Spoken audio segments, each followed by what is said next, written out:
अनेकांना दिलासा देणारी बातमी म्हणावी लागते, कारण अनेकांचे फोन वगैरे पत्रकार लोकांचे पण आले. खरं म्हणजे परवाच्या दिवशीच आपण मुंबईसाठी काही ऐतिहासिक निर्णय घेतले. पागडी मुक्त मुंबई आणि त्याचबरोबर सर्वांना जवळपास 20,000 इमारतींना ओसी देण्याचा निर्णय आणि गिरणी कामगारांच्या संदर्भात देखील चाळींचा जो विषय आहे तो, असे अनेक निर्णय आपण मुंबईकरांसाठी जे आतापर्यंतच्या इतिहासामध्ये मुंबईकरांसाठी वरदान ठरतील आणि पुनर्विकासाचा देखील त्यांचा मार्ग मोकळा होईल. परंतु आज देखील सिडकोचा विषय तुम्ही घेतलाय, त्यामुळे सिडकोची जी घरं आहेत त्याची EWS आणि LIGसाठी ज्या घरांच्या किमती होत्या त्या बाबतीमध्ये देखील अनेक लोकांच्या मागण्या होत्या आणि त्या बाबतीत देखील बैठका झाल्या होत्या आणि ती घरांची किमती देखील कमी करण्यासंदर्भात एक विधान परिषदेतील आमदार विक्रांत पाटील आणि शशिकांत शिंदे आणि इतर लोकांच्या बरोबर देखील चर्चा बैठक झाली होती. आणि इतरही आपल्या नागरिकांची मागणी गेल्या अनेक वर्षापासून होती की सिडकोची घरं त्याचे दर कमी करा आणि आजच्या याच्यामध्ये आपण 10% त्या घरांमध्ये रकमेमध्ये सवलत देण्याचा निर्णय घेतला, जेणेकरून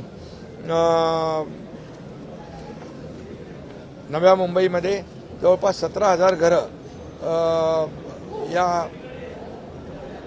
घरांमध्ये जे लॉटरीच्या माध्यमातून लॉटरी निघेल त्या 10% रक्कम कमी करण्याचा निर्णय आम्ही घेतला आहे. जसं आदरणीय प्रधानमंत्री महोदयांचं जे संकल्पना आहे हाऊसिंग फॉर ऑल, त्या संदर्भामध्ये देखील म्हणजे याचा फायदा होईल आणि लोकांना परवडणाऱ्या दरांमध्ये चांगली घरं मिळतील. त्यामुळे हा एक निर्णय लोकांसाठी फायद्याचा आहे. त्याचबरोबर आज मुंबई झोपडपट्टी मुक्त करण्यासाठी देखील सरकारने मोठं पाऊल उचललेलं आहे. मुंबईमध्ये 50 एकरापेक्षा जास्तीच्या भूखंडावर क्लस्टर योजना राबवतोय आपण. SRAमध्ये क्लस्टर योजना राबवत असताना ती क्लस्टर योजना म्हणजे काय तर एक मोठी अशी सिटी विदिन डेव्हलप सिटी असं आपण म्हणावं लागेल. कारण मोठा एरिया आल्यामुळे मोठे रस्ते होणार, तिथे गार्डन होणार, तिथे मुलांना खेळायला बगीचा, ग्राउंड, पार्किंग, क्लब हाऊस, आरोग्याच्या सुविधा, शिक्षणाच्या सुविधा, या सगळ्या सुविधा त्यामध्ये मिळतील आणि लोकांचं जीवनमान जे आहे हे उंचावलं जाईल या क्लस्टरच्या माध्यमातून.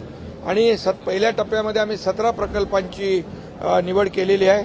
त्यामध्ये काही नावं मी सांगतो, ओशिवरा आहे, गोवंडी आहे, चिता कॅम्प आहे, टागोर नगर आदी ठिकाणी या योजना आम्ही राबवतोय.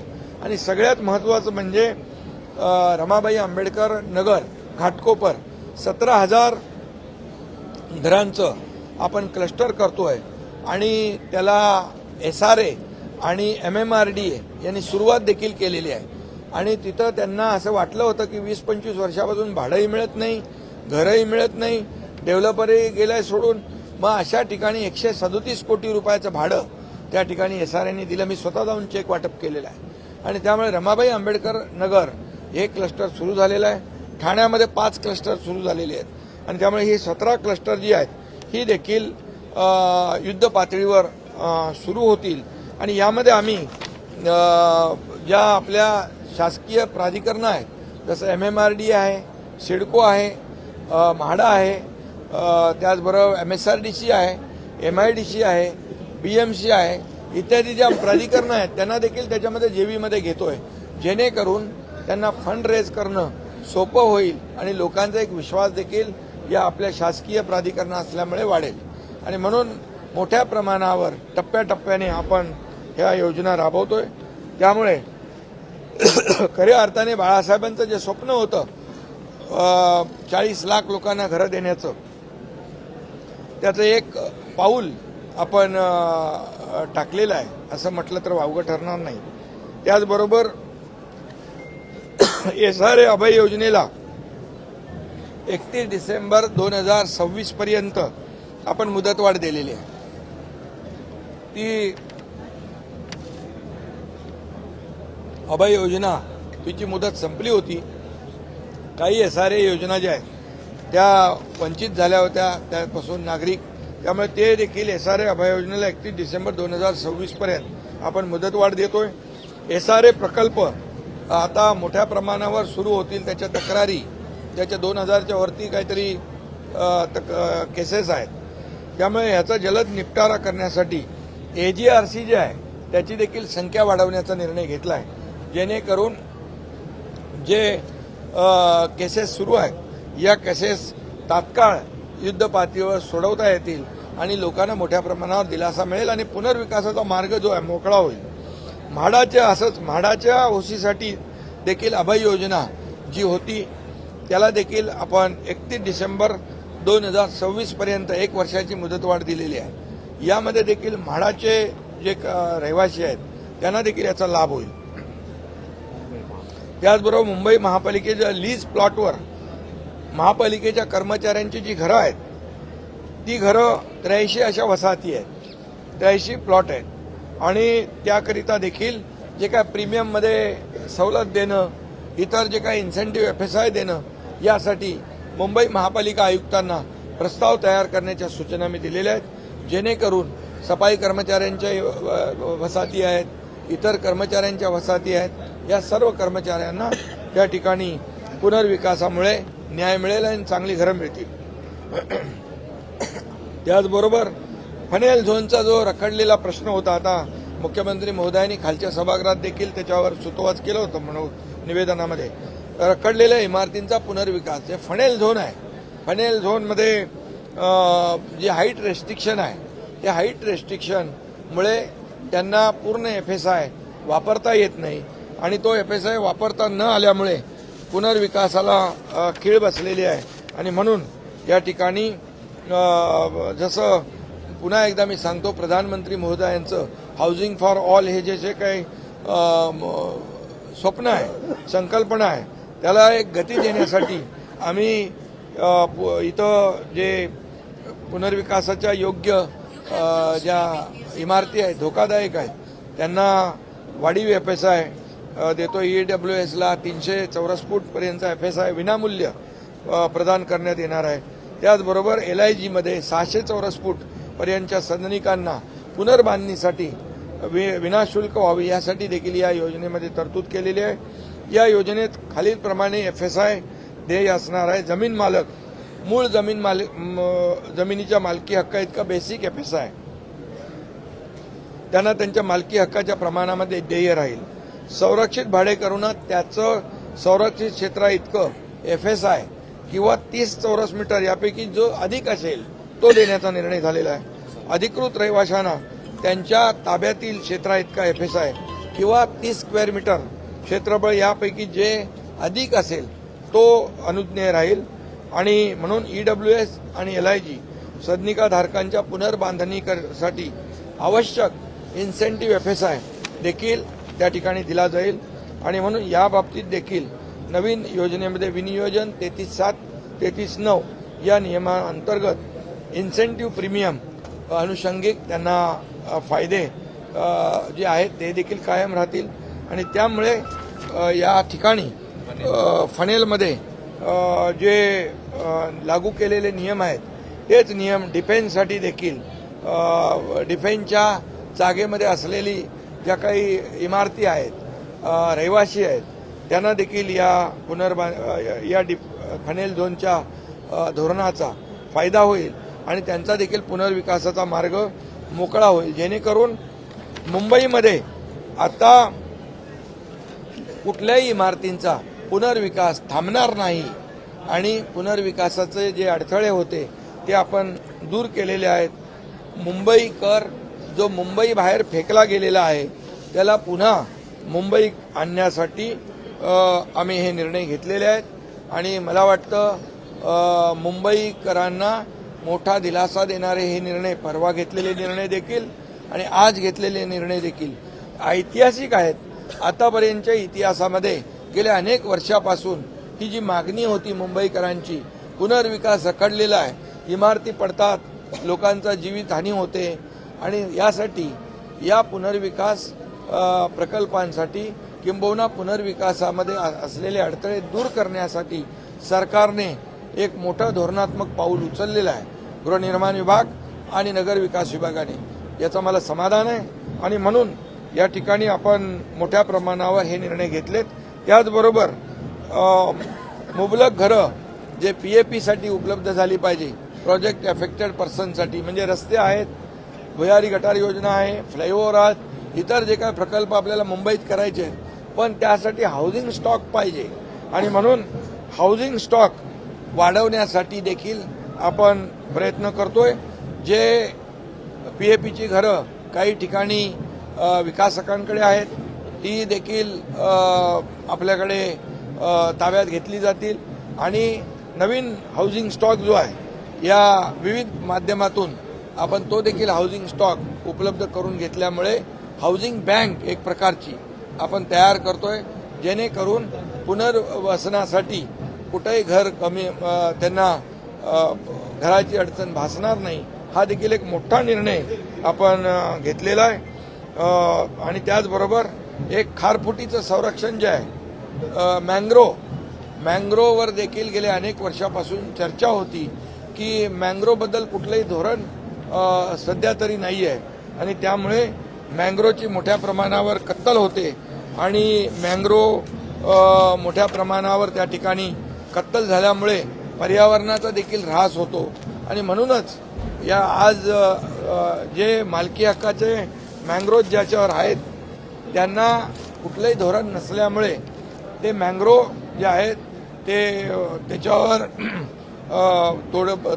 मँग्रोव डिस्ट्रॉय होतात आणि काही वेळा त्यावर भराव टाकून अनधिकृत बांधकामं देखील होतात आणि म्हणून मँग्रोव प्रोटेक्ट करणं, मँग्रोव पार्क तयार करणं यासाठी देखील एक धोरण आम्ही आणतोय ग्रीन TDRचं आणि त्यामुळे कांदळवनाचं संरक्षण होईल आणि किनारपट्टीचं नैसर्गिक संरक्षण त्यामुळे होईल, चक्रीवादळ सुनामीपासून त्याचा बचाव होईल, जैवविविधतेचं संवर्धन होईल, कार्बन या ठिकाणी शोषून घेतला जातो त्यामुळे हवामान बदलावर कंट्रोल येईल, ऑक्सिजन त्यामुळे जादा मिळेल, मासेमारीसाठी देखील उपयुक्त ठरेल आणि मोठ्या प्रमाणावर काही ठिकाणी वनौषधी देखील त्याच्यामध्ये आहेत आणि म्हणून कांदळवन सफारी असेल किंबहुना कांदळवनाचं जे आहे मँग्रोव पार्क आपल्याला त्या माध्यमातून करता येईल.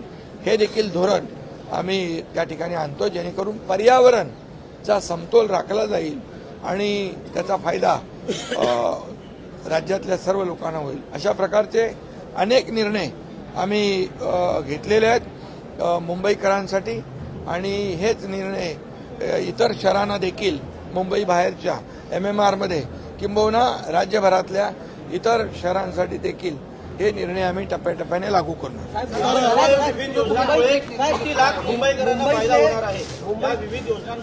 मुंबईच्या पागडी सिस्टमचा जो प्रश्न आहे तो खूप जटिल आहे आणि भाडेकरू आणि घरमालक 20,000 इमारती, 20,000 इमारती म्हणजे एका इमारतीमध्ये 20 फ्लॅट असतील तर 4 लाख घरं झाली आणि 4 लाख घरांमध्ये माणसं किती राहतात ते बघा. आणि त्याचबरोबर या लोकांची ओशी अडकली होती, त्यांचा पुनर्विकासाचा मार्ग मोकळा होतोय आणि जवळपास पागडी आणि मालक अशी 28,000 खटले दाखल आहेत आणि त्यामुळे 28,000 फ्लॅट धारक आहेत, इमारती म्हणजे 28,000 केसेस आहेत. त्याच्यामध्ये देखील 13,000 इमारती आहेत. 13,000 इमारतीचा देखील पागडी आणि मालकी हक्काचा जो निर्णय आम्ही घेतलेला आहे पागडी मुक्त मुंबई, त्याच्यामुळे लाखो लोकांना, जवळपास 20 ते 25 लाख लोकांना याचा फायदा होईल. सर, सिडकोच्या बाबतीत तुम्ही जी घोषणा केली ना, कॉर्पस फंड वाढवण्याचा 40,000 वरून तो 1 लाखापर्यंत कॉर्पस फंड आणि सोलार पॅनलचा सुद्धा तो देखील त्याचा फायदा कसा असणार?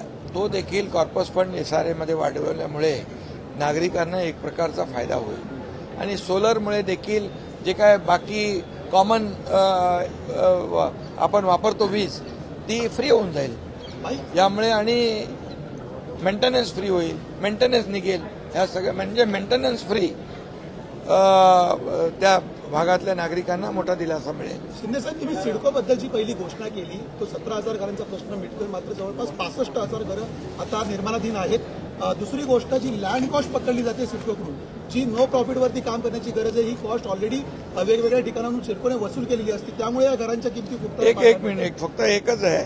मग अशी ते मी राहून गेलं जे फनेल झोनमध्ये विमान एरिया आहेच, परंतु त्याचबरोबर या नवीन योजनेमुळे जुहू मिलिटरी परिसर आणि कांदिवली मालाड सीओडी परिसर या इथल्या लोकांना देखील मोठा दिलासा मिळेल. त्यांचेही रिडेव्हलपमेंटचे प्रकल्प थांबलेत, त्यांना न्याय मिळेल. हा शिंदे साहेब हेच विचारतो की 17,000 घरांना जरी आता फायदा होत असला तरी 65,000 घरं जवळपास निर्माणीन आहेत.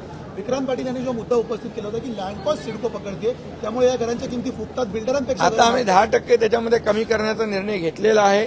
शेवटी सरकार सर्वसामान्यांचं आहे आणि म्हणून लँड कॉस्ट आणि इतर ज्या काही बाबी आहेत त्या जेवढ्या कमी करता येतील आणि त्या ग्राहकांवर त्याचा भुर्दंड पडू नये यासाठी देखील आम्ही याच्या पुढे हा तर निर्णय एका ह्याच्यासाठी घेतलाय, पण यापुढे देखील जितक्या कमीत कमी किमतीमध्ये सिडकोची घरं मिळतील, भाडाची घरं मिळतील त्याचा विचार आम्ही नक्की करणार. विरोधकांचा आरोप आहे लोकप्रिय घोषणांचा पाऊस सरकार पाडत आहे. हे घोषणांचा पाऊस नाही आहे, ही अंमलबजावणी आहे. ही गेल्या अनेक वर्ष ज्यांनी केलं नाही, आता ते जर असं मला काय म्हणाले ते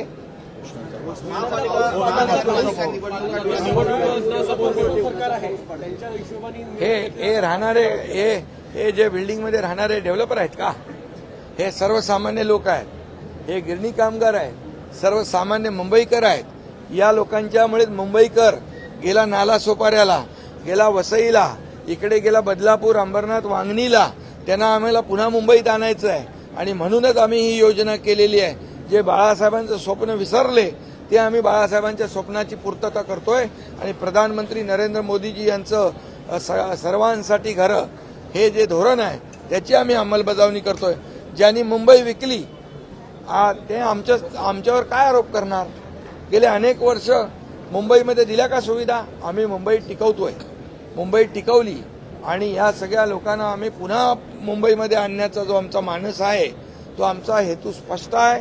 निवडणुका डोळ्यासमोर ठेवून आम्ही कुठलाही निर्णय घेतलेला नाही, घेणार नाही, कारण शेवटी मुंबईकर सुज्ञ आहे. मी जेव्हा मुख्यमंत्री झालो तेव्हा देवेंद्रजींनी आम्ही या मुंबईसाठी जे निर्णय घेतले कॉन्क्रिटायझेशनचे, का घेतले नाही तुम्ही, का खड्ड्यातला प्रवास लोकांना दिला, का लोकांचे बळी घेतले, का त्याच्यामध्ये करप्शन केलं, हे आम्हाला सांगा. आणि त्यामुळे डांबराचे रस्ते आता बिलकुल नाहीत. पुढच्या मे मध्ये मुंबईतले बरेचसे रस्ते खड्डेमुक्त होतील. पुढच्या डिसेंबरपर्यंत आणखी खड्डेमुक्त होतील. मुंबई खड्डेमुक्त करण्याचं धोरण आम्ही घेतलेलं आहे. अरे तुम्ही सिवरेज ट्रीटमेंट प्लांट पण केलं नाही एवढं वर्ष. असं प्रदूषित पाणी समुद्रात सोडताय, समुद्र दूषित करताय. 7 ठिकाणी सिवरेज ट्रीटमेंट प्लांट मी मुख्यमंत्री असताना केले. त्याचबरोबर मेट्रोचे प्रकल्प बंद पाडले, कारशेड बंद पाडला, तो आम्ही सुरू केला. बाळासाहेब ठाकरे आपला दवाखाना केला. आरोग्य सुविधा आम्ही वाढवतोय. कोस्टलला गती दिली, अटल सेतू केला. काय तुम्ही सांगणार आम्हाला. हे सगळे प्रकल्प आम्ही निवडणुका डोळ्यासमोर ठेवून केलेला नाहीत. या मुंबईकरांचा हक्क आहे आणि मुंबईकरांचा हक्क देण्याचं काम आम्ही करतोय. मुंबईकरांचा अधिकार त्यांना मिळवून देण्याचं काम करतोय. आता फक्त वैयक्तिक अधिकार, वैयक्तिक स्वार्थ आणि वैयक्तिक फायदे ज्यांनी बघितले ते आमच्यावर काय आरोप करणार. कोविडमध्ये काय पाहिलं, कोविडमध्ये किती करप्शन झालं, कोविडमध्ये देखील काही सोडलं नाही. त्यांनी आमच्यावर आरोप करणं म्हणजे उलटा चोर कोतवाल को डाटे ऐसा हो गया है.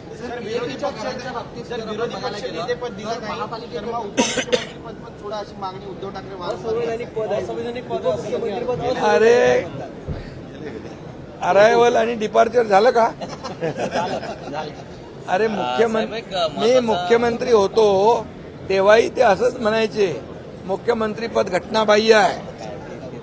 आता त्यांच्या सरकारमध्ये अजितदादा कोण होते. डोंबिवलीतला एक महत्वाचा प्रश्न आहे सातत्याने हिवाळी साहेब, डोंबिवलीतला एक महत्वाचा प्रश्न आहे. सामाजिक न्याय विभागाचा निधी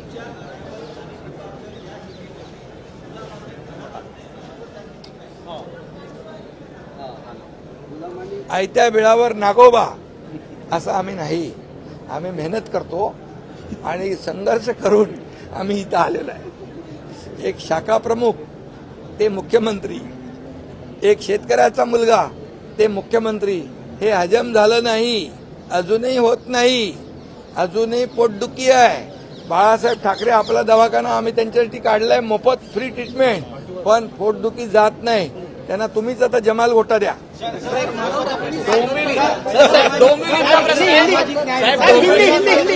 प्रदूषणामुळे डोंबिवलीतले रस्ते गुलाबी झालेले आहेत. साहेब, प्रदूषणामुळे ठाण्यातल्या डोंबिवली हिंदी बोलो. जो निर्णय आज आपने लिए हैं वो निर्णय चुनाव मद्देनजर आपने लिए है, ऐसा विपक्ष कह रहा है. और विदर्भ में अधिवेशन है, सुनो विदर्भ के लिए कुछ एक नहीं. मिनट. विपक्ष ने ऐसा बोलना उनको नैतिक अधिकार है क्या? मुंबई में कितने सालों से सरकार में वो है. मुंबई में आज मुंबई करो के लिए पगड़ी मुक्त मुंबई, ओसी बिल्डिंग को नहीं, उनको 20,000 घरों फ्लैट 20,000 बिल्डिंग को ओसी देने का ऐतिहासिक निर्णय हमने लिया है. आज भी कई निर्णय लिए. यहाँ पर एसआरए क्लस्टर का निर्णय लिया है, कई ये मैंग्रोव का लिया है, ये फनेल जोन का निर्णय लिया है. ये पूरी तरह यहाँ पर मुंबई का विकास जो रुका पड़ा था, मुंबई का पुनर्विकास नहीं हो रहा था, इसको हमने सरकार ने आगे बढ़ाया है. और मुंबई अब भी जैसे निर्णय हमने लिए हैं, जैसे हमारे हिंदू हृदय सम्राट बाला साहब ठाकरे जी कहते थे 40 लाख लोगों को मुंबई में घर दे दो. क्या किया आपने? वो हम कर रहे हैं. आज मुंबई में एसआरए का क्लस्टर कर रहे हैं. 17,000 घरों का ये रमाबाई अंबेडकर कॉलोनी का प्रोजेक्ट शुरू हो गया. एसआरए और एमएमआरडी के माध्यम से 17 हमने ये ऐसे प्रकल्प एसआरए क्लस्टर किए हैं जिसके वजह से लाखों मुंबईकरों को घर मिलेंगे. तो ये जो इतने बड़े बड़े निर्णय लिए हैं, अभी मुंबई वासियों को जिनके वजह से मुंबई के बाहर जाना पड़ा, नाला सोपारा जाना पड़ा, मराठी मुंबईकरों को ये अंबरनाथ बदलापुर जाना पड़ा, उनको हम फिर मुंबई में लाने वाले हैं. और ये जो बड़े पैमाने पे घरों का पुनर्विकास करना, जैसे प्रधानमंत्री आवास योजना, प्रधानमंत्री जी का क्या सपना है, हाउसिंग फॉर ऑल, सबके लिए घर चाहिए. तो सबके लिए घर चाहिए, तो ये ऐसे एक एक दो बिल्डिंग बना के घर मिलने वाले नहीं है. इसलिए हमने इसमें जेबी लाई है, इसमें एमएमआरडी को लिया है, सिडको को लिया है, एमआईडीसी को लिया है, एमएसआरडीसी को लिया है, बीएमसी को लिया है, माडा और एसआरए तो है ही है. इसलिए बड़े पैमाने पर यहाँ पर जो रीडेवलपमेंट का जो सवाल था, उसे हम कानून में बदलाव करके इसको हमने रीडेवलपमेंट का जो रुका था, उसके ऊपर कानून में बदलाव किया, नियम में बदलाव किया. उसको अभी मुंबई कर जो रहते हैं उनका पुनर्विकास हो जाएगा. बिल्कुल जो हाइट रेस्ट्रिक्शन के वजह से फनेल जोन में जिनका पुनर्विकास रुका पड़ा था, उनको भी हम टीडीआर दे रहे हैं, बेसिक एफएसआई, और उनके साथ जो रहता है उनका एफएसआई मिलकर ये टीडीआर दे रहे हैं. तो ये बड़ी बात है. और जिस डिफेंस से बाधित है उनको भी हम ये फनेल जोन का नियम लागू कर रहे हैं, ताकि अभी मुंबई में किसी भी तरह का रीडेवलपमेंट का प्रोजेक्ट रुकेगा नहीं और बिल्डिंग गिरकर लोगों की मौत नहीं होगी. इसीलिए सरकार ने ये निर्णय लिया है. अभी विपक्ष को क्या कहना है मुझे नहीं मालूम, वो कहते रहेंगे. हम काम करते रहेंगे. विदर्भ को क्या मिला सर? विदर्भ में अधिवेशन है. शिवसेनेचा उल्लेख सातत्याने